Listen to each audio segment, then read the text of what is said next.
everyone and welcome to my channel. My name is Sarah and today I'm going to be doing a review of My True Love Gave to Me, an anthology of 12 holiday short stories all edited by Stephanie Perkins. If you guys have a current favorite YA author, chances are they wrote a short story for this book. Each of them pertain to a certain holiday, but none of them intersect. This review is going to be completely spoiler-free, so even if you haven't read it yet, you're still safe. I'm going to first review them separately as just stories and then the book overall as a whole. Let's get started with the first short story in this collection, and that is Midnights by Rainbow Rowell. This story is told over the course of 3 years, and it's about these two best friends who go to the same New Year's Eve party every year. It's charming and endearing, and because the romance develops over the course of actual years, it feels very realistic. And of course, Rainbow Rowell always does really amazing contemporary stories, and this was no different. It was very, very sweet, and I gave it 4 out of 5 stars. The second short story is called The Lady and the Fox, and it is written by Kelly Link.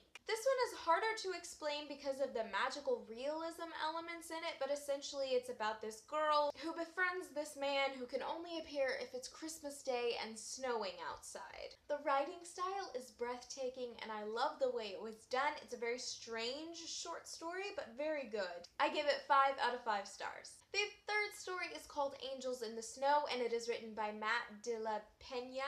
It's about this guy who can't afford to go home for Christmas, so he's stuck cat-sitting for his boss. It's diverse and full of character, and it discusses a lot of family elements, and there's also elements of romance, and it was just really sweet.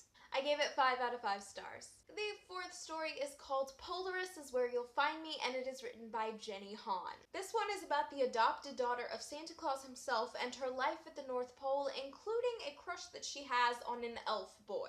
This one is very, very cutesy, and I almost wish that it was a full-length novel just because there's a lot of story that I feel like could be unpacked at a more full-length level. I gave it 3.5 out of 5 stars. The fifth story is written by Stephanie Perkins, who also edited this collection, and it's called It's a Yuletide Miracle, Charlie Brown. This one has a love interest that is swoony as can be. However, the insta-love is very real. There's not a lot of character development for how quickly the relationship comes about, and so I have mixed feelings about that in particular. I gave it 4 out of 5 stars. The sixth story is called Your Temporary Santa by David Levithan. This one is about a guy who is Jewish but whose Christmas celebrating boyfriend asks him to dress up as Santa Claus for the benefit of his little sister who may or may not be losing her belief in Santa Claus. This one is just really raw and endearing, and you wouldn't expect it from the synopsis, but it goes some really deep places,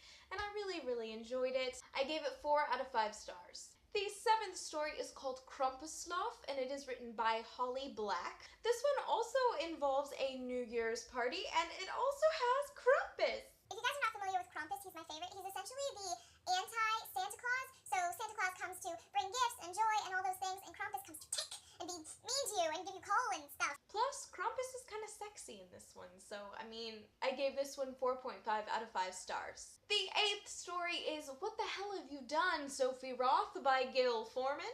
This one is about two college kids who bond over a Christmas caroling concert and spend the whole night talking and getting to know each other. It was very sweet, it just didn't stick out to me very much, so I gave it 3.5 out of 5 stars. The ninth story is Beer Buckets and Baby Jesus by Myra McIntyre. In this one, the rebellious main character works on his community service hours by helping out with the local Christmas pageant. It's really adorable and actually incredibly funny, and I really, really enjoyed it. I gave it 4.5 out of 5 stars. The 10th story is Welcome to Christmas, California by Kirsten White. You guys know that I love Kirsten White, and this one was no different. This one is about this girl who works at her family-owned diner and starts to fall in love with the new cook. It's also hugely about family, and I really wish this was a full-length novel.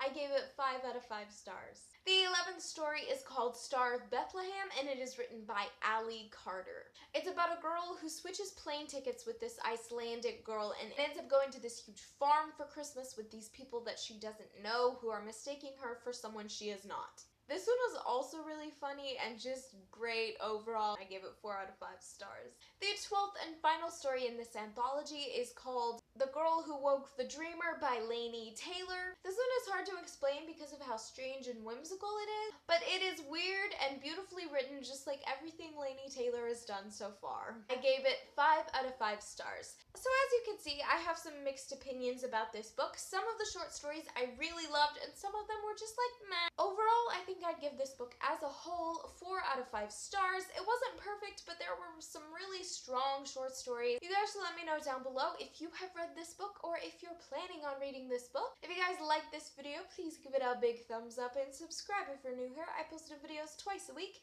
If you guys would like to follow me on Twitter or any of my social medias, I will leave links to those in the description box below as always. But most of all, I hope you guys have enjoyed watching this video, and I will see you in my next one. Goodbye!